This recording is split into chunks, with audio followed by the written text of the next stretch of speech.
नमस्कार मित्रों, जैसा कि आप सभी जानते हैं, हम पढ़ रहे हैं यूथ कंपटीशन टाइम्स के हिंदी विषय की प्रश्नोत्तरी, जिसके अंतर्गत इकाई 5 आधुनिक काल चल रही है। इसके पहले हमने 4 इकाई कर ली हैं, जिसके अंतर्गत हिंदी साहित्य का इतिहास, आदिकाल, भक्तिकाल, रीतिकाल थे। अब हम आधुनिक काल की प्रश्नावली कर रहे हैं। 250 प्रश्न हो चुके हैं। 251वां प्रश्न है कुरुक्षेत्र के प्रथम सर्ग का प्रारंभ किस पंक्ति से होता है? कुरुक्षेत्र के प्रथम सर्ग का प्रारंभ वह कौन रोता है वहाँ से प्रारंभ होता है। कुरुक्षेत्र का मुख्य प्रतिपाद्य क्या है? कुरुक्षेत्र का मुख्य प्रतिपाद्य यह है कि जब तक संसार में सद्भावना, शांति, समता और न्याय की प्रतिष्ठा नहीं होती, तब तक युद्ध अनिवार्य है। यह प्रतिपाद्य है। बहुत महत्वपूर्ण प्रश्न है।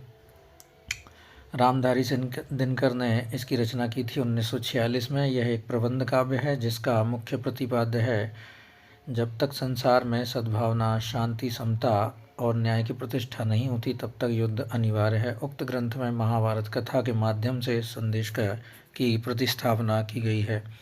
अगला प्रश्न है रश्मि लोक की रचयिता कौन है? रश्मि रथी तो हम जानते हैं ये, और लेकिन रश्मि लोक जो है वो भी रामधारी सिंह दिनकर के द्वारा अनुदित रचना है। दिनकर के द्वारा रचित काव्य ग्रंथ हैं संचयिता, सपनों का धुआं, रेणुका, हुंकार, रसवंती, सामधेनु, बापू आदि। इनके द्वारा ही रश्मि लोक अनुदित रचना है, रचित की गई है। अगला प्रश्न है दिनकर की किस कृति का कथानायक कर्ण है? यह रश्मिरथी है। रश्मिरथी 1952 में लिखा गया है। एक खंड काव्य है। खंड काव्य वो होता है जो किसी बृहद घटना के किसी एक घटना के बारे में बात करे। इसका कथानायक कौन है? कर्ण है। अन्य रचनाएं भी राष्ट्रीय सांस्कृतिक चेतना और प्रगतिवादी कवि रामधारी सिंह दिनकर की हैं। कौन सी हैं? कुरुक्षेत्र है, परशुराम की प्रतीक्षा है, उर्वशी है। लेकिन कथानायक कर्ण पूछा है तो उत्तर रश्मिरथी होगा। कुरुक्षेत्र एक प्रबंध काव्य है जिसका कथानायक युधिष्ठिर है। उर्वशी एक गीति नाट्य है जिसका कथानायक पुरुरवा है। उर्वशी का कथानायक पुरुरवा है, 1961 में लिखा गया। परशुराम की प्रतीक्षा 1963, जिसके कथानायक ऋषि परशुराम है। अगला प्रश्न है रचना ना तो दर्शन है, न किसी ज्ञानी के प्रौढ़ मस्तिष्क का चमत्कार। यह तो अंततः एक साधारण मनुष्य के शंकाकुल हृदय ही है जो मस्तिष्क के स्तर पर चढ़कर बोल रहा है। रामधारी सिंह दिनकर द्वारा कहा गया कथन किस काव्य के संबंध में है? तो यह उन्होंने लिखी है कुरुक्षेत्र के संबंध में।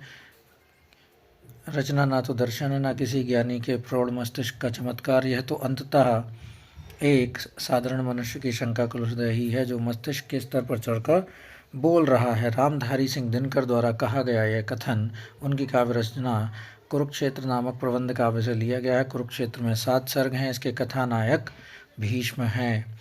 दिनकर की अन्य रचनाएं हैं रेणुका 35, हुंकार 39, रसवंती 40, द्वंद्वगीत 40, कुरुक्षेत्र 46, सामदहनी 47, रश्मिरथी 52, नीलकुसुम 54, दिल्ली 54, उर्वशी 61, परशुराम की प्रतीक्षा 63। अब परशुराम की प्रतीक्षा का सन आप ऐसे याद कर लीजिएगा, चीन भारत के युद्ध के बाद में लिखी गई थी और उसी के विषय पर लिखी गई थी, तो ये याद रखना पड़ेगा हमको। ये याद रखने में आसानी हो जाएगी। और उससे जस्ट पहले उर्वशी की रचना की थी 1961 में। आत्मा की आंखें 1964, हारे का हरिनाम, धूप और धुआं 1951, नीम के पत्ते इतिहास के आंसू 1951। और इसमें संस्कृति के 4 अध्याय भी जोड़ लीजिएगा, उनके द्वारा लिखित बहुत अच्छा गद्य रचना है।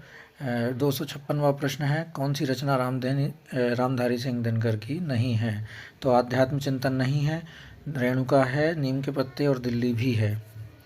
आध्यात्म चिंतन दिनकर की रचना नहीं है। रामधारी सिंह दिनकर की काव्य रचनाएं हैं रेणुका, हुंकार, रसवंती, द्वंद्वगीत, कुरुक्षेत्र का सामधेनी, रश्मिरथी, नीलकुसुम, दिल्ली उर्वशी, परशुराम की प्रतीक्षा, आत्मा की आंखें, हारे को हरि नाम, धूप और धुआं, नीम के पत्ते, इतिहास के आंसू इत्यादि इनकी रचनाएं हैं। रामधारी सिंह दिनकर।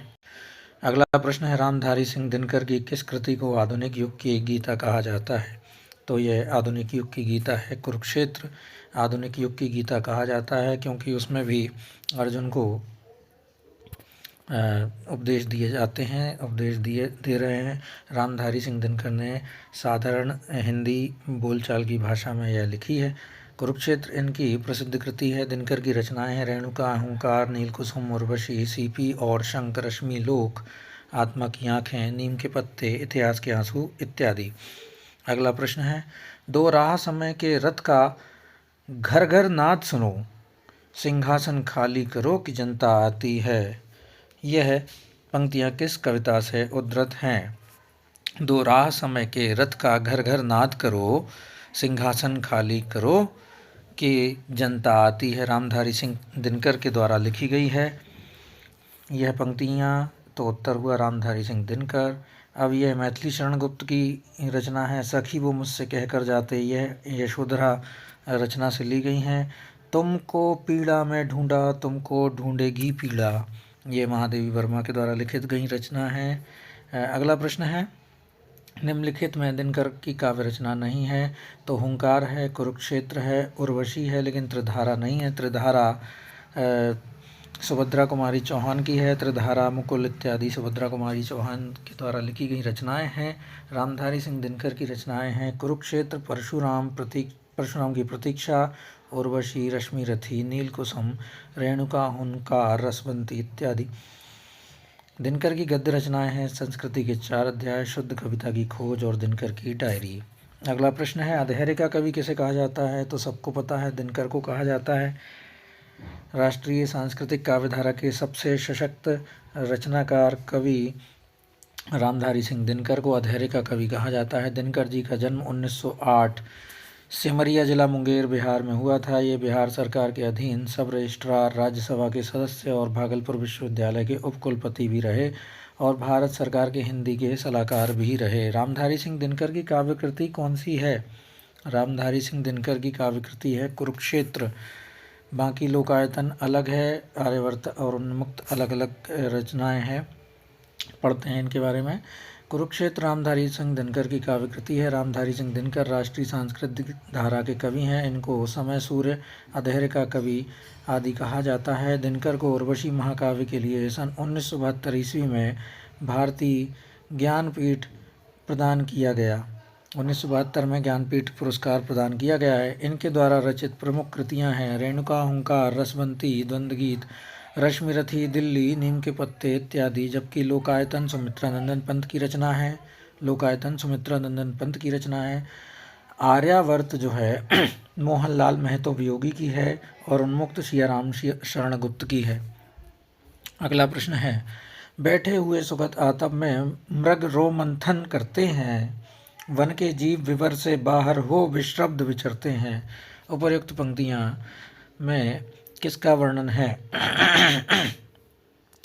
तो यह पंक्तियां आपको पढ़ना चाहिए और इसका उत्तर होगा रश्मिरथी खंड का विषय है, जिसमें परशुराम आश्रम का वर्णन किया गया है। रश्मिरथी सूर्य का सारथी इसका अर्थ है। रचना रामधारी सिंह दिनकर द्वारा 1952 में रचित है। इसमें 7 सर्ग हैं। दिनकर को अधैर्य कवि और डिप्टी राष्ट्र कवि कहा जाता है। राष्ट्र कवि किसे कहा जाता है? डिप्टी राष्ट्र कवि तो दिनकर को कहा जाता है। राष्ट्र कवि मैथिली शरण गुप्त को कहा जाता है। आपको पता ही होगा, गांधी जी ने उनको उपाधि दी थी। अब ये नई चीज़ पता चली है, डिप्टी राष्ट्र कवि किसे कहा जाता है। इनकी कृतियाँ रेणुका, हुंकार, कुरुक्षेत्र, सामधेनी, इतिहास के आंसू, रश्मि रथी, उर्वशी, परशुराम की प्रतीक्षा आदि रचनाएं हैं। अगला प्रश्न है, उर्वशी किसके द्वारा रचित है? उर्वशी रामधारी सिंह दिनकर के द्वारा रचित है। इनकी रचनाएं हैं बारदोली विजय, प्रणभंग, रेणुका, हुंकार, रसवंती, द्वंद्वगीत, कुरुक्षेत्र, धूप छां, सामधेनी, बापू, इतिहास के आंसू, रश्मि रथी, दिल्ली, उर्वशी, परशुराम की प्रतीक्षा, हरे को हरि नाम। महादेवी वर्मा की रचनाएं हैं नीर निशा, निहार, रा से रश्मि, नी से नीरजा, फिर सांध्य गीत, यामा इन चारों रचनाओं, इन संग्रहों का भी संग्रह, महासंग्रह है। फिर दीपशिखा है, फिर सप्तपर्णा है। सूर्यकांत त्रिपाठी निराला की रचनाएं हैं अनामिका, परिमल, गीतिका, तुलसीदास, राम की शक्ति पूजा, सरोज स्मृति, कुकुर मुत्ताणी माँ, बेला, नए पत्ते, अर्चना, आराधना, गीत पुंज, सांध्य, काकली, अप्सरा। सुमित्रानंदन पंत की कृतियां हैं ग्रंथि, गुंजन, ग्राम्या, युगांत, स्वर्ण किरण, स्वर्ण धूलि, कला और बूढ़ा चांद, लोकायतन, चिदंबरा, सत्यकाम इत्यादि। अगला प्रश्न है, उर्वशी के तृतीय अंक के आधार पर कौन से कथन सही हैं? तो उर्वशी के तृतीय अंक के आधार पर हमें पढ़ना चाहिए, शक्तिशाली और दुर्धर्ष पुरुष भी सुंदरियों के कटाक्ष से आहत हो जाते हैं, यह सही है। उर्वशी मानवी है, नहीं है। उर्वशी कहती है यह देह भाव भ्रांति है, ये सही है। पुरुरवा के अनुसार मर्त्य मानव को देवता कहा जाता है, ये गलत है। उत्तर हुआ ए और सी। उर्वशी के तृतीय अंक के अनुसार शक्तिशाली और दुर्धर्ष पुरुष भी सुंदरियों के कटाक्ष से आहत हो जाते हैं, और इसमें उर्वशी कहती है कि यह देह भाव भ्रांति है। रामधारी सिंह दिनकर का उर्वशी काव्य है जो उन्होंने 1972 में, जिस पर उन्हें 1972 में ज्ञानपीठ पुरस्कार भी प्राप्त हुआ है। उर्वशी में कामाध्यात्म की चर्चा की गई है और ये प्रेम और सौंदर्य का काव्य है। अगला प्रश्न है, रामधारी सिंह दिनकर को ज्ञानपीठ पुरस्कार किस में मिला था, किस रचना पर मिला था? उर्वशी 1972 में मिला था। उर्वशी के ऊपर उनको 1972 में ज्ञानपीठ पुरस्कार मिला था। रामधारी सिंह दिनकर के काव्य में राष्ट्रीय सांस्कृतिक चेतना, प्रगतिवादी चेतना दोनों विद्यमान है। दिनकर को अधैर्य का कवि कहा जाता है, डिप्टी राष्ट्र कवि भी कहा जाता है। दिनकर की कृतियां हैं रेणुका, हुंकार, रसवंती, द्वंद्व गीत, कुरुक्षेत्र, सामधेनी, रश्मिरथी, नीलकुसुम, दिल्ली, उर्वशी, परशुराम की प्रतीक्षा, आत्मा की आंखें, हारे को हरि नाम, धूप और धुआं, नीम के पत्ते, इतिहास के आंसू। अगला प्रश्न है, मैं उनका आदर्श कहीं जो व्यथा न खोल सकेंगे, पूछेगा जग किंतु पिता का नाम न बोल सकेंगे, जिनका निखिल विश्व में कोई कहीं ना अपना होगा, मन के लिए उमंग जिन्हें चिरकाल कल्पना होगा। यह किसने कहा है? यह किस रचना की पंक्तियां हैं? तो ये रश्मिरथी की हैं, जिसमें कर्ण नायक है और कर्ण ही कह रहे हैं कि पूछेगा जब किंतु पिता का नाम न बोल सकेंगे, पूछेगा जब किंतु पिता का नाम न बोल सकेंगे। रामधारी सिंह दिनकर की रचना रश्मिरथी से ली गई। ये रचना महारथी कर्ण के जीवन पर आधारित है। दिनकर कृत कुरुक्षेत्र के आधुनिक युग की गीता कहा जाता है। दिनकर को उर्वशी के लिए 1972 में ज्ञानपीठ पुरस्कार मिला था। दिनकर का काव्य नहीं है। अगला प्रश्न है, दिनकर का काव्य नहीं है, तो ये उर्वशी, हुंकार और रेणुका हैं, जयद्रथ वध नहीं है, क्योंकि यह मैथिली शरण गुप्त की रचना है, खंड काव्य है। इसका प्रकाशन 1910 ईस्वी में हुआ था। यह हरिगीता का छंद में रचा गया है। और आपको पता होगा मैथिली शरण गुप्त को हरिगीति का छंद का बादशाह कहते हैं। मैथिली शरण गुप्त को हरिगीति का छंद का बादशाह कहा जाता है। उर्वशी, हुंकार, रेणुका दिनकर के ग्रंथ हैं, जिनको डिप्टी राष्ट्र कवि कहा जाता है और राष्ट्र कवि मैथिली शरण गुप्त को कहा जाता है। अगला प्रश्न है, दिनकर की काव्य कृति रश्मिरथी में रश्मिरथी कौन है? रश्मिरथी कौन है? तो हमें पता है कि रश्मिरथी कर्ण हैं, क्योंकि वह सूर्य के पुत्र माने जाते हैं। रामधारी सिंह दिनकर की काव्य कृति रश्मिरथी में रश्मिरथी कर्ण है। यह दिनकर का खंड काव्य है। दिनकर के काव्य में राष्ट्रीय सांस्कृतिक चेतना, प्रगतिवादी चेतना दोनों विद्यमान है। दिनकर को समय, सूर्य और अधैर्य का कवि कहा जाता है। इनकी प्रमुख कृतियाँ रेणुका, हुंकार, रसवंती, कुरुक्षेत्र, सामधेनी, दिल्ली, उर्वशी, परशुराम की प्रतीक्षा, हारे को हरिनाम, नीम के पत्ते। दिनकर को उर्वशी महाकाव्य के लिए 1972 में भारतीय ज्ञानपीठ पुरस्कार प्रदान किया गया था। इसे गीति नाट्य भी माना जाता है। उर्वशी को गीति नाट्य भी माना जाता है, ही माना नहीं जाता, भी माना जाता है। कभी कभी पूछ सकते हैं ऐसा प्रश्न। अगला प्रश्न है, दिनकर के किस काव्य ग्रंथ में युद्ध और शांति की समस्या का वर्णन चित्रण मिलता है? युद्ध और शांति उन्होंने कुरुक्षेत्र में प्रदर्शित किया है। इसे आधुनिक काल की गीता भी कहा जाता है। दिनकर के कुरुक्षेत्र काव्य ग्रंथ में युद्ध और शांति की समस्या का चित्रण है। उर्वशी इनका दूसरा प्रबंध है जो गीति नाट्य भी कहा जाता है। इस रचना में पुरुरवा और उर्वशी के माध्यम से कवि कामाध्यात्म की दुनिया सिरजता है। रश्मिरथी इनका अन्य प्रबंध काव्य है। इसमें कर्ण को आधुनिक संदर्भ में रखा गया है। सामधेनी 1941 से 1946 के बीच घटी हुई राष्ट्रीय और अंतर्राष्ट्रीय घटनाओं का काव्य के रूप में वर्णन है। सामधेनी का जो विषय है ये भी बता दिया है इन्होंने, याद रखिएगा। 1941 से 1946 के बीच में घटी राष्ट्रीय और अंतर्राष्ट्रीय घटनाओं का काव्य के रूप में वर्णन किया गया है सामधेनी में।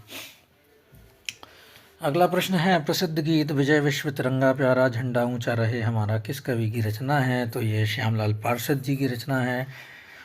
श्यामलाल पार्षद जी के बारे में ये प्रश्न पूछा जाता है, कई जगह पूछा जाता है कि विजय विश्व तिरंगा प्यारा झंडा ऊंचा रहे हमारा किसके द्वारा लिखा गया है? तो श्यामलाल पार्षद के द्वारा लिखा गया है। दिनकर ने क्या लिखा है? दो राह समय के रथ का घर घर नाद सुनो, सिंहासन खाली करो कि जनता आती है। दिनकर ने लिखा है, बुंदेले हरवलों के मुंह हमने सुनी कहानी थी, खूब लड़ी मर्दानी वह तो झांसी वाली रानी थी। सुभद्रा कुमारी चौहान। अगला प्रश्न है, नवीन किस कवि का उपनाम है? तो बालकृष्ण शर्मा नवीन, जिला शाजापुर में ये जन्म लिया था इन्होंने। जिला शाजापुर मध्य प्रदेश का एक जिला है। नवीन इनका उपनाम है, जबकि माखनलाल चतुर्वेदी को एक भारतीय आत्मा के नाम से जाना जाता है। माखनलाल चतुर्वेदी जी का जन्म बावई जिला होशंगाबाद, जिसका नाम अब नर्मदापुरम हो चुका है, वहाँ हुआ था, जो मध्य प्रदेश में एक जिला है। अगला प्रश्न है, प्रकाशन वर्ष की दृष्टि से दिनकर की काव्य कृतियों का सही क्रम विकल्प में खोजिए या लिखिए। तो रसवंती 1940, कुरुक्षेत्र 1946, रश्मिरथी 52 और उर्वशी 61।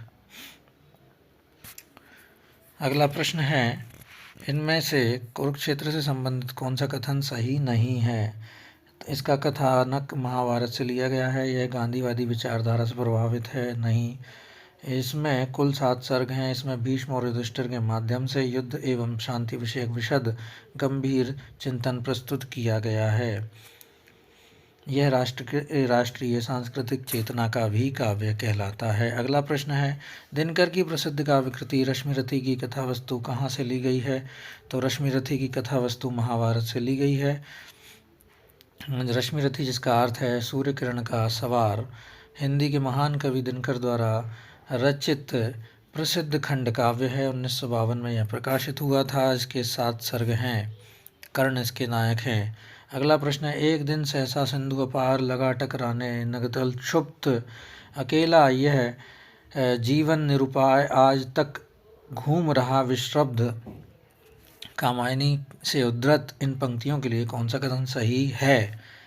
तो यह चिंता सर्ग मनु का आत्मकथन है, नहीं है। श्रद्धा सर्ग मनु का आत्मपरिचय नहीं है। लज्जा सर्ग श्रद्धा का कथन है, नहीं है। श्रद्धा सर्ग जो है मनु का श्रद्धा का प्रत्युत्तर है। एक दिन सहसा सिंधु पार लगा टकराने, नगतल शब्द अकेला यह जीवन निरुपाय आज तक घूम रहा विश्रब्ध। इसमें श्रद्धा सर्ग से लिया गई हैं ये पंक्तियाँ और मनु को श्रद्धा का प्रत्युत्तर दिया गया है इन पंक्तियों के द्वारा। कामायनी के श्रद्धा सर्ग से मनु को श्रद्धा का प्रत्युत्तर कथन सही है। कामायनी 1935 में लिखी गई जयशंकर प्रसाद की रचना है। जयशंकर प्रसाद का नाम झारखंडी भी है, कलाधर भी है, ये भी याद रखिएगा। कभी कुछ ऐसी तान सुनाओ जिससे उथल पुथल मच जाए, यह पंक्ति किस कवि की है? तो यह हमारे नवीन जी की रचना है।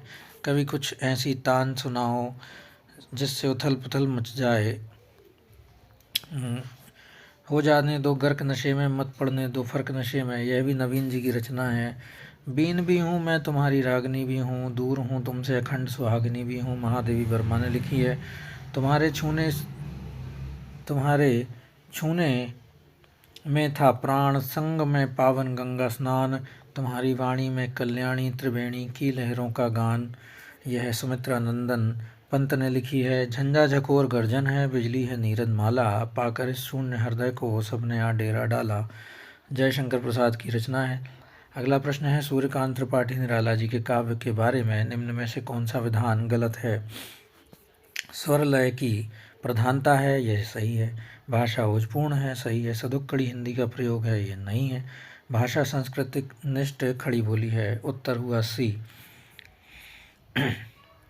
आचार्य रामचंद्र शुक्ल के अनुसार बहु वस्तु स्पर्शनी प्रतिभा निराला जी में है। बहु वस्तु स्पर्शनी मतलब बहुत विषय में उन्होंने लिखा है। उन्होंने छायावाद की रचनाएं लिख दी, उन्होंने प्रयोगवाद की रचनाएं लिख दी, उन्होंने मार्क्सवाद से प्रेरित रचनाएं लिख दी, उन्होंने कई संस्कृत निष्ठ और पुरातन काल की जो रचनाएं हैं उनके आधार पर रचनाएं लिख दी, रामायण प्रेरित रचनाएं लिख दी। इस कारण से उन्हें बहुवस्तु स्पर्शनीय प्रतिभा का धनी कहा है रामचंद्र शुक्ल ने। निराला अंकुठ एवं वयस्क श्रृंगार दृष्टि तथा तृप्ति के कवि हैं। निराला की प्रथम कविता है जूही की कली, 1916 में प्रकाशित। अगला प्रश्न है, हृदय की अनुकृति बाह्य उदार, एक लंबी काया उन्मुक्त किसके प्रति कही गई युक्ति है? तो यह श्रद्धा के प्रति कही गई युक्ति है। हृदय की अनुभूति बाह्य उदार, एक लंबी काया उन्मुक्त, यह पंक्ति श्रद्धा के प्रति कही गई है। यह जयशंकर प्रसाद कृत कामायनी महाकाव्य से है। प्रसाद कृत कामायनी में कुल 15 सर्ग है। चिंता आशा श्रद्धा काम, वासना लज्जा कर्म ईर्ष्या इड़ा, स्वप्न संघर्ष निर्वेद दर्शन रहस्य आनंद। कामायनी में मुख्य रस शांत है और इसमें समरसतावाद आनंदवाद का दर्शन है। इसके प्रमुख पात्र मनु, श्रद्धा, इड़ा और कुमार हैं। मनु, श्रद्धा, इड़ा और कुमार इसके प्रमुख पात्र हैं। प्रसाद की अन्य प्रमुख कृतियाँ हैं उर्वशी, वन मिलन, प्रेम राज्य, कानन कुसुम, प्रेम पथिक, चित्राधार, झरना, आंसू लहर इत्यादि। अगला प्रश्न है, डॉक्टर रामकुमार वर्मा रचित गद्य गीत कौन सी है? तो यह हिमहास है। हिमहास गद्य गीत है, किसके द्वारा? डॉक्टर रामकुमार वर्मा के द्वारा रचित है। भग्नदूत और चिंता अज्ञेय द्वारा लिखी गई है, अज्ञेय का गद्य गीत है। और मोक्तिमाल, शबनम, शारदिया आदि दिनेश नंदिनी डालमिया के गद्य गीत हैं। अगला प्रश्न है, जयशंकर प्रसाद की ब्रजभाषा में लिखी कविताओं का संग्रह किस नाम से प्रकाशित है? जयशंकर प्रसाद की ब्रजभाषा में लिखी कविताओं का संग्रह चित्राधार में प्रकाशित है। प्रसाद कृत प्रेम पथिक 1909 में ब्रजभाषा में लिखी गई थी। इसकी खड़ी बोली में अनुवाद 1914 ईस्वी में किया गया। जयशंकर प्रसाद की महत्वपूर्ण कृतियां हैं उर्वशी, वन मिलन, प्रेम राज्य, कानन कुसुम, प्रेम पथिक, महाराणा का महत्व, चित्राधार, झरना, आंसू लहर, कामायनी आदि। करुणालय प्रसाद का गीति नाट्य है। अगला प्रश्न है, ऑल इंडिया रेडियो को गौरवान्वित करने वाले निम्नलिखित साहित्यकारों में से एक नाम अशुद्ध है, तो कौन सा है? पंत भगवती चरण वर्मा और अज्ञेय ने किया है ऑल इंडिया रेडियो का काम। सूर्यकांत त्रिपाठी निराला ने नहीं है किया है।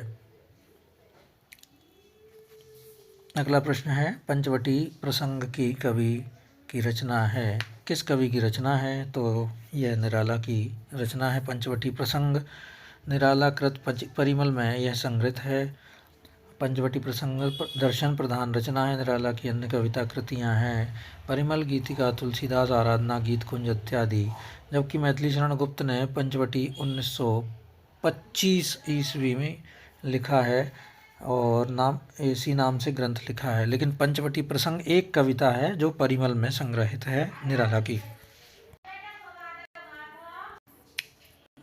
अगला प्रश्न है, सियाराम शरण गुप्त की रचना आत्मोत्सर्ग में किसके बलिदान की गाथा अंकित की गई है? तो गणेश शंकर विद्यार्थी के द्वारा दिया गया बलिदान की गाथा अंकित की गई है। सियाराम शरण गुप्त ने लिखा है आत्मोत्सर्ग। सियाराम शरण गुप्त द्वारा रचित ग्रंथ हैं दैनिकी, नकुल, नुआखाली, पाथे, मृणमयी और आत्मोत्सर्ग। अगला प्रश्न है, निराला की निम्नलिखित पंक्तियाँ उनकी किस कविता से ली गई हैं? यह है उपाय कह उठे राम, जो मंद्रित घन, कहती थी माता मुझको सदा राजीव नयन। ये राम की शक्ति पूजा के द्वारा यह पंक्तियाँ राम की शक्ति पूजा से ली गई हैं, जो कि 1936 में प्रकाशित है। निराला जी इसके रचनाकार हैं। राम की शक्ति पूजा निराला के काव्य संग्रह अनामिका का द्वितीय संस्करण में संकलित है 1938 में। सूर्यकांत त्रिपाठी निराला को हिंदी में मुक्त छंद का प्रवर्तक माना जाता है। निराला कृत राम की शक्ति पूजा महाकाव्य का उपजीव बांग्ला ग्रंथ कृतवास रामायण से लिया गया है। निराला ओज औदात्य विद्रोह के कवि हैं। निराला की महत्वपूर्ण काव्य कृतियाँ निम्नलिखित हैं: अनामिका, परिमल, गीतिका, तुलसीदास, कुकुरमुत्ता, अणिमा, बेला, नए पत्ते, अर्चना, आराधना, गीत गुंज और सांधिका कली। अगला प्रश्न है, महादेवी वर्मा के काव्य ग्रंथ नीरजा के लिए उन्हें कौन सा पुरस्कार मिला? तो सेक्सरिया पुरस्कार मिला। कौन सी रचना के लिए? नीरजा के लिए सेक्सरिया पुरस्कार मिला है। 1935 में रचना की थी नीरजा की उन्होंने। 1936 में यामा की रचना हुई थी। यामा में उनके निहार, रश्मि, नीरजा और सांद गीत के महत्वपूर्ण गीतों का संकलन है। यामा काव्य कृति पर 1952 में ज्ञानपीठ पुरस्कार मिला था महादेवी वर्मा को। महादेवी वर्मा के द्वारा सप्तपर्णा ऋग्वेद के मंत्रों का काव्यानुवाद संकलित है। 1960 में यह लिखा गया था, प्रकाशित हुआ था। अगला प्रश्न है, छायावाद के किस कवि का काव्य अरविंद के जीवन दर्शन से प्रभावित है? तो सुमित्रानंदन पंत। छायावादी कवि सुमित्रानंदन पंत का काव्य अरविंद जीवन दर्शन से प्रभावित है। सुमित्रानंदन पंत को संवेदनशील इंद्रिय बोध का कवि कहा जाता है। बहुत महत्वपूर्ण पंक्ति है। संवेदनशील इंद्रिय बोध का कवि किसे कहा जाता है? सुमित्रानंदन पंत को। पंत जी की प्रथम कविता गिरजे का घंटा 1916 में प्रकाशित है। पंत के काव्यों को विद्वानों ने चार चरणों में बांटा है। छायावादी उच्छ्वास 1920। छायावादी रचनाओं में छायावादी में उच्छ्वास है, ग्रंथि है, वीणा है, पल्लव है, गुंजन है। फिर प्रगतिवाद में युगांत, युगवाणी और ग्राम्या। प्रगतिवादी कोई ट्रिक ऐसी है कि या ज़्यादा है इसमें, युग, युग और या ग्राम्या, ऐसे याद कर लीजिएगा। नव मानवतावादी काव्य है उत्तरा, कला और बूढ़ा चांद, अत्तिमा, लोकायतन, चिदम्बरा। महादेवी वर्मा को बौद्ध दर्शन से प्रभावित रहस्यवादी कवयित्री के रूप में स्वीकार किया जाता है। इनको आधुनिक युग की मीरा भी कहा जाता है। सूर्यकांत त्रिपाठी निराला वेदांत दर्शन से प्रभावित थे। जयशंकर प्रसाद शैव दर्शन से प्रभावित थे। पंत जी की अरविंद दर्शन से प्रभावित कृतियाँ हैं स्वर्ण धूलि, स्वर्ण किरण, उत्तरा, अतिमा है या अंतिमा है? अतिमा है। और ये जो पैराग्राफ है, ये जो पूरा आपको बहुत महत्वपूर्ण लगेगा। इसमें एक एक वाक्य, एक एक पंक्ति है, बहुत महत्वपूर्ण है। सूर्यकांत त्रिपाठी वेदांत दर्शन, शैव दर्शन से जयशंकर प्रसाद, अरविंद दर्शन से छायावादी कवि सुमित्रानंदन पंत और बौद्ध दर्शन से महादेवी वर्मा। अगला प्रश्न है, निम्नलिखित में से कौन सी पुस्तक महात्मा गांधी के जीवन पर आधारित है? तो महामानव किसने लिखा है? ठाकुर प्रसाद सिंह द्वारा महामानव प्रबंध काव्य महात्मा गांधी के जीवन पर आधारित रचना है। ठाकुर प्रसाद सिंह नवगीत विधा के प्रमुख कवि हैं। इन्होंने बंशी और मादल, हारी हुई लड़ाई लड़ते हुए अन्य काव्य कृतियों की रचना की है। सुमित्रानंदन पंत कृत लोकायतन में भारतीय जीवन की स्वतंत्रता के पहले और बाद की कथा को काव्य रूप दिया गया है। लोकायतन में गांधीवाद का प्रभाव विद्यमान है। अगला प्रश्न है, क्षमा कीजिए, इसी में एक पंक्ति और है। कुंवर नारायण कृत आत्मजयी का मूल कथा सूत्र कठोपनिषद की नचिकेता प्रसंग पर आधारित है। यह पूछा जाता है, बहुत महत्वपूर्ण पंक्ति है। अगला प्रश्न है, निम्नलिखित में से कौन सा काव्य संग्रह महादेवी वर्मा का नहीं है? नीर नी सांध्य गीत, यहाँ पर चौथा अगर होता तो चारों हो जाते। पल्लव नहीं है, पल्लव महादेवी वर्मा का नहीं है, पंत का है। सुमित्रानंदन पंत के द्वारा लिखा गया है पल्लव 1928 में। निहार, रश्मि, नीरजा, सांदगीत, यामा, दीपशिखा, सप्तपर्णा इनकी रचनाएं हैं। किनकी? महादेवी वर्मा की। महादेवी वर्मा को हिंदी के विशाल मंदिर की वीणा पाणी कहा जाता है। यह किसने कहा है, ये भी आपको याद रखना है। ये निराला ने कहा है उनको। सुमित्रानंदन पंत द्वारा रचित प्रमुख काव्य कृतियाँ निम्न हैं: उच्छ्वास, ग्रंथि, वीणा, पल्लव, गुंजन इत्यादि। सुमित्रानंदन पंत ने लोकायतन नामक महाकाव्य महात्मा गांधी के जीवन पर लिखा है। अगला पंक्ति है: सुमित्रानंदन पंत कृत पल्लव की भूमिका को छायावाद का घोषणा पत्र कहा जाता है। अगला प्रश्न है: महाकाव्य कामायनी में निहित दर्शन है। कौन सा दर्शन है? प्रत्यभिज्ञा दर्शन। बहुत महत्वपूर्ण प्रश्न है, विभिन्न परीक्षाओं में पूछा जाता है। प्रत्यभिज्ञा दर्शन से प्रभावित काव्य कौन सा है? तो कामायनी है। कामायनी के अलावा कामायनी को शांति प्रिय द्विवेदी ने छायावाद का उपनिषद कहा है। इसमें प्रसाद ने कश्मीरी शैव दर्शन की अभिव्यक्ति की है। प्रसाद ने यंत्र और तर्क पर आधारित समाज का चित्रण किया है। इसमें 15 सर्ग हैं: चिंता, आशा, श्रद्धा, काम, वासना, लज्जा, कर्म, ईर्ष्या, ईड़ा, स्वप्न, संघर्ष, निर्वेद, दर्शन, रहस्य, आनंद इत्यादि। अगला प्रश्न है: मुझे तोड़ने ना बनमाली, उस पथ पे तुम देना फेंक, मातृभूमि पर शीश चढ़ाने जिस पथ जाए वीर अनेक। उक्त पंक्तियों के रचनाकार कौन है? माखनलाल चतुर्वेदी हैं। पुष्प की अभिलाषा नामक कविता से ली गई हैं ये पंक्तियाँ। केवल मनोरंजन ना कवि का कर्म होना चाहिए, उसमें उचित उपदेश का भी मर्म होना चाहिए। मैथिली शरण गुप्त ने कहा है: पराधीन रहकर अपना सुख शोक ना कह सकता है, यह अपमान जगत में केवल पशु ही सह सकता है। राम नरेश त्रिपाठी ने लिखा है: पराधीन रहकर अपना सुख शोक न कह सकता है, यह अपमान जगत में केवल पशु ही सह सकता है। कभी कुछ ऐसी तान सुनाओ जिससे उथल पुथल मच जाए। बालकृष्ण शर्मा, नवीन। अगला प्रश्न है: निम्नलिखित में से छायावादी कवि नहीं है। तो प्रसाद पंत निराला और महादेवी 4 कवि हैं जो छायावादी कवि हैं। मैथिली शरण गुप्त नहीं है, वे द्विवेदी युग के कवि हैं। छायावादी कवि केवल 4 हैं। मैथिली शरण गुप्त को आधुनिक युग की तुलसी भी स्वीकार किया जाता है। मैथिली शरण गुप्त की प्रमुख काव्य कृतियाँ हैं: जयद्रथ वध, किसान, साकेत, भारत भारती, झनकार, यशोधरा, द्वापर, पंचवटी आदि। सूर्यकांत त्रिपाठी निराला ने अनामिका, परिमल, गीतिका, तुलसीदास, राम की शक्ति पूजा आदि काव्य कृतियों की रचना की है। जयशंकर प्रसाद का कलाधर उपनाम से भी कविताएं लिखते थे। इनकी प्रमुख कृतियां हैं: झरना, आंसू, लहर, कामायनी, चित्राधार, कानन कुसुम इत्यादि। सुमित्रानंदन पंत की प्रमुख कृतियां हैं: उच्छ्वास, ग्रंथि, वीणा, पल्लव, गुंजन, युगांत, युगवाणी, ग्राम्या, लोकायतन, चिदंबरा इत्यादि। अगला प्रश्न है: निम्नलिखित में से एक छायावाद की प्रवृत्ति नहीं है, वह है। पहला है अमूर्त एवं अशरीरी सौंदर्य चित्रण, बिल्कुल है। प्रकृति का चित्रण है। मानव प्रेम, शिशु प्रेम और अज्ञात के प्रति व्यक्ति उदात्त प्रेम वर्णन। इतिवृत्तात्मकता नहीं है। इतिवृत्तात्मकता द्विवेदी युगीन की विशेषता रही है। तो इसकी और विशेषताएं पढ़ लेते हैं, प्रवृत्तियां पढ़ लेते हैं। छायावाद की प्रवृत्तियां हैं: व्यक्ति स्वातंत्र्य का स्वर, रूढ़ियों से मुक्त का प्रयास, प्राकृतिक स्पंदन, गीतात्मक मधुर वेदना, नारी विषयक नव्य धारणा, युगीन सत्य अभिव्यक्ति, सत्य और यथार्थ की अभिव्यक्ति, राष्ट्रीय और सांस्कृतिक चेतना, स्वच्छंद कल्पना का नवोन्मेष।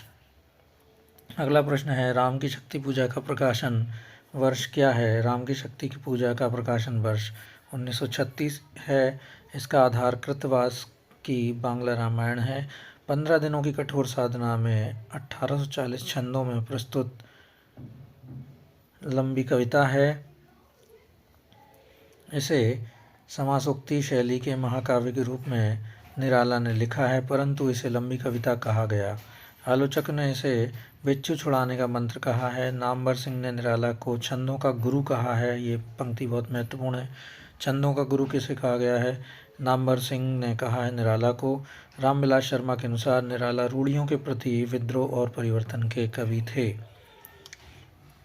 निराला की कृतियां हैं: अनामिका, परिमल, गीतिका, सांध्याकली, जूही की कली, पंचवटी प्रसंग, सरोज स्मृति। सरोज स्मृति शोक गीत है। तुलसीदास, कुकुर मुत्ता इत्यादि। अगला प्रश्न है: लोकायतन किस विधा की कृति है? लोकायतन प्रबंध काव्य है। लोकायतन सुमित्रा नंदन पंत की रचना है, कृति है। लोकायतन में पंत जी ने भारतीय जीवन की स्वतंत्रता के पहले बाद की कथा को काव्य रूप दिया है। पंत की पहली रचना गिरजे का घंटा 1916 ईस्वी है। कृतियाँ हैं वाणी, क्षमा कीजिए वाणी नहीं, वीणा, ग्रंथि, गुंजन, युगांत, युगवाणी, ग्राम्या, स्वर्ण किरण, स्वर्ण धूलि, क्षमा कीजिए मेरी थोड़ी वाणी थोड़ी पलट नहीं पा रही है, क्षमा कीजिए। स्वर्ण धूलि, युगपथ, लोकायतन, चिदम्बरा, कला और बूढ़ा चांद। चिदम्बरा 1965 में लिखी गई है। कला और बूढ़ा चांद पर 1960 ईस्वी में साहित्य अकादमी पुरस्कार मिला था। याद रखने योग्य तथ्य है। पंत जी को संवेदनशील इंद्रिय बोध का कवि कहा जाता है। अगला प्रश्न है तुलसीदास के रचयिता कौन है? सूर्यकांत त्रिपाठी निराला रचयिता हैं इसके। इन्होंने 1938 में रचना की थी इसकी। निराला का जन्म बंगाल महिषादल रियासत में फरवरी 1899 ईस्वी में हुआ था और निधन अक्टूबर 1961 में दारागंज प्रयागराज उत्तर प्रदेश में हुआ है 1961 में। महत्वपूर्ण कृतियां हैं अनामिका, परिमल, गीतिका, तुलसीदास, कुकुरमुत्ता इत्यादि। प्रथम काव्य ग्रंथ है अनामिका। अंतिम काव्य ग्रंथ है 1969 में प्रकाशित सांध्यकाकली, निराला की मृत्यु के बाद में प्रकाशित हुआ है। अगला प्रश्न है सुमेलित नहीं है, कौन सा सुमेलित नहीं है? कामायनी तो जयशंकर प्रसाद ने लिखा ही है और रामचरितमानस ने तुलसीदास लिखा है। चिदम्बरा महादेवी वर्मा ने नहीं लिखा है। चिता के फूल राम वृक्ष पेनीफ्यूरी ने लिखा है। चिदम्बरा नहीं पंत ने लिखा है और जिसके लिए 1968 में उन्हें ज्ञानपीठ पुरस्कार के द्वारा सम्मानित किया गया है। अगला प्रश्न है महादेवी वर्मा के यामा में कौन सी रचना संकलित नहीं है? दीपशिखा नहीं है। यामा के निहार, रश्मि, नीरजा और सांध्य गीत के महत्वपूर्ण गीतों का संकलन किया गया है। छायावाद युग के 4 प्रमुख स्तंभों में महादेवी वर्मा का जन्म 1907 तथा निधन 1987 में हुआ है। महादेवी वर्मा की रचनाएं हैं निहार, रश्मि, नीरजा, सांध्य गीत, दीपशिखा, सप्तपर्णा इत्यादि। अगला प्रश्न है सुभद्रा कुमारी चौहान की काव्य रचना के संदर्भ में कौन सा कथन सही नहीं है? उनमें गंभीर से गंभीर विषय को भी सरल रूप में प्रस्तुत करने की अदम्य क्षमता थी, सही है।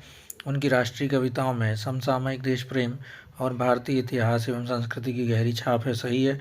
उनकी कविताएं की एकमात्र वृत्ति है राष्ट्रीय भावना का चित्रण, जबकि ऐसा नहीं है। उनकी कविताएं त्रिधारा मुकुल शीर्षक से प्रकाशित हैं, तो ये उत्तर हुआ सी। अगला प्रश्न है, इसमें एक और वृत्ति और पढ़ लेते हैं। इनकी कविताओं में सात्विक अनुभूतियों और पारिवारिक जीवन के माधुर्य भाव का भी अंकन हुआ है। अगला प्रश्न है माखनलाल चतुर्वेदी की कविताओं के संदर्भ में कौन सा कथन असंगत है? साहित्य देवता, हेमतरंगिणी आदि इनकी काव्य कृतियाँ हैं, ये बिल्कुल सही है। राष्ट्रीयता उनके काव्य का कलेवर है, तो भक्ति और रहस्यात्मक प्रेम उनकी रचनाओं का आत्मा है, सही है। उनकी कविताओं में छायावादी रहस्यात्मकता का सगुण मधुरा शक्ति के साथ एक अजीब समन्वय दिखाई पड़ता है, यह बहुत महत्वपूर्ण तथ्य है, इसे याद भी करना चाहिए आपको। इनकी कविताओं में छायावादी रहस्यात्मकता का सगुण मधुरा भक्ति के साथ एक अजीब समन्वय दिखाई पड़ता है। किनकी? माखनलाल चतुर्वेदी जी की। उनकी राष्ट्रीय कविताओं में आदर्श की थोथी उड़ाने भर हैं, यह गलत है, तो उत्तर हुआ डी। माखनलाल चतुर्वेदी जी की रचनाएं साहित्य देवता 42, हेमतरंगिणी 1949, माता 1951, कृष्णार्जुन युद्ध 1918, हेमकिरीटिनी 1943 में प्रकाशित हुई हैं। अगला प्रश्न है कौन सा विकल्प सही नहीं है? संशय की एक रात में राम के मन का संशय चित्रित है, सही है। उर्वशी का दर्शन दक्ष पक्ष है। प्रेम और ईश्वर, जैव और आत्म धरातल को मिलाना, सही है। कुरुक्षेत्र में गांधी अहिंसा का समर्थन करते हैं, यह गलत है। गांधीवादी की जगह इसमें युद्ध की अनिवार्यता का प्रदर्शन है कुरुक्षेत्र में, इसलिए उत्तर हुआ सी। यही असंगत है। लोकायतन में स्वाधीनता पूर्व से लेकर उत्तर स्वप्न तक का विशाल भारतीय परिवेश चित्रित है, तो उत्तर हुआ सी। रामधारी सिंह दिनकर ने द्वितीय विश्व युद्ध के कारणों, समस्याओं और युद्ध की उपादेयता आदि पर विचार कर युद्ध दर्शन प्रस्तुत करते हुए कुरुक्षेत्र की रचना की है। महाभारत युद्ध की पृष्ठभूमि में लिखी गई इस रचना का मूल प्रतिपाद्य बुद्ध और शांति है। नरेश मेहता के खंडकाव्य संशय की एक रात 1962 में कवि ने राम के भीतर युद्ध के प्रति संशय चित्रित किया है, क्योंकि राम व्यक्तिगत युद्ध में सेना को, प्रजा को झोंकना नहीं चाहते। उर्वशी रामधारी सिंह दिनकर द्वारा रचित 1961 में रचित गीति नाट्य है। अगला प्रश्न है, निम्नलिखित को सुमेलित कीजिए। तो वियोगी होगा पहला कभी, आह से उपजा होगा गान, यह किसकी है? तो यह पंत की रचना है। आ का चौथा हुआ। फिर प्रकृति के यौवन का श्रृंगार करेंगे कभी नवासी फूल, तो यह कौन की रचना है? यह प्रसाद की रचना है। कभी कुछ ऐसी तान सुनाओ, बालकृष्ण शर्मा नवीन की रचना है। धन्य में पिता